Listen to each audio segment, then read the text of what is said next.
түсініп, бұл жұмбақтың жауабы неге бар? Дұрыс айтасыңдар, ұшақ. Балалар, ұшақ қайда ұшады? Аспанда, әуеде ұшады, иә? Ендеше экранға назар аударайық. Сәлеметсіздер ме балалар?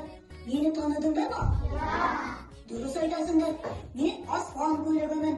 Маған назар аударыңыздаршы. Менің қанатым, есігім, терезем бар. Терезені иллюминатор деп атайды.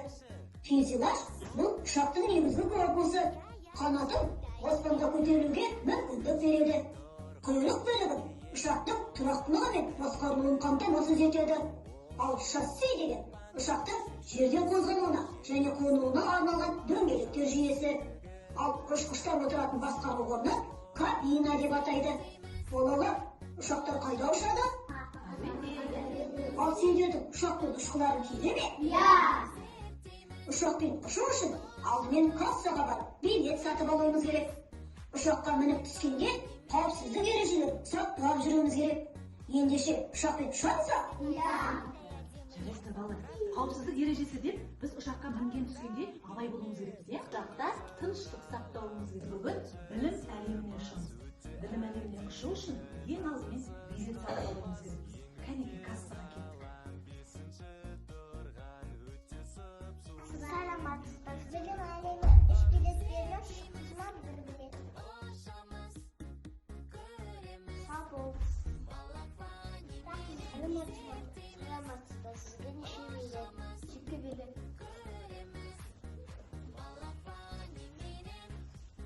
Сау болыңыз.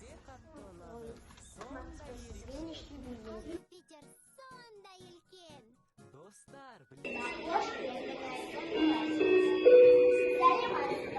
Құрметті жолаушылар, Қазақ Air әуе компаниясының балабақшадан білім әлемі бағыты бойынша нөмір 12 рейсіне отырғызуға шақырылады.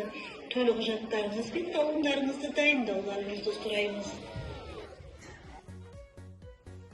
Söylep durmayın, ұшақ командирі жолы айлығы. Біздің бактерик Бексары Аслым. Білім әлеміне ұшуға дайындалыңыздар. 8 апаттық ұшуы есімдері бар. Олар ұшақтың алдыңғы, ортаңғы және артқы жақты орналасқан. Апаттық есімдері шығу немесе ексете белгіленген едете шығу жолын көрсететін жарық жолақ бар.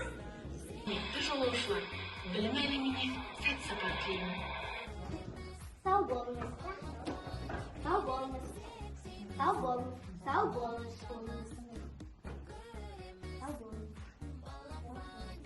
Сау болыңыз. Балалар, білім әлеміне қош келдіңіздер. Балалар, білім әлемінде біздер білімдерімізді шыңдайтын боламыз, иә? Ендеше қазір біз есеп шығару арқылы, дыбыстарды талдау арқылы, буынға бөлу арқылы ұшақты құрастыратын боламыз, жарай ма? Ендеше қазір 2 топқа бөлінейік. Балалар, бұл жерде не көріп отырмыз? Я ұшақты құрастыруымыз керекпіз, есеп шығару арқылы. Неше болады? 5. Кәнеки? Жарайсың. Кәне, айтуге?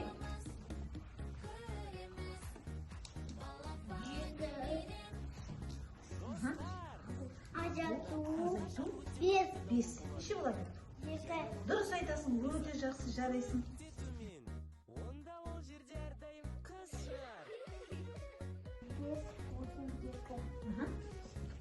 Жеті, дұрыс. Жақсы, жарайсың. 8. 4, дұрыс.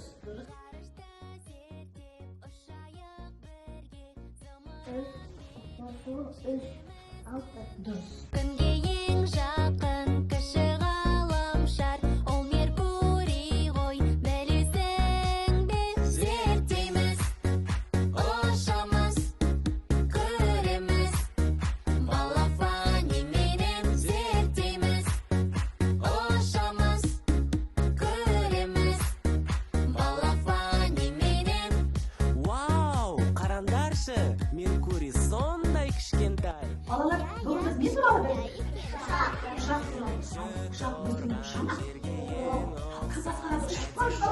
Қош, дұрыс айтасыңдар, өте жақсы жарайсыңдар. Біз ұшақпен білім әлеміне ұшып келдік. Естедік. Ұшақ құрастырдық. Қалай құрастырдық?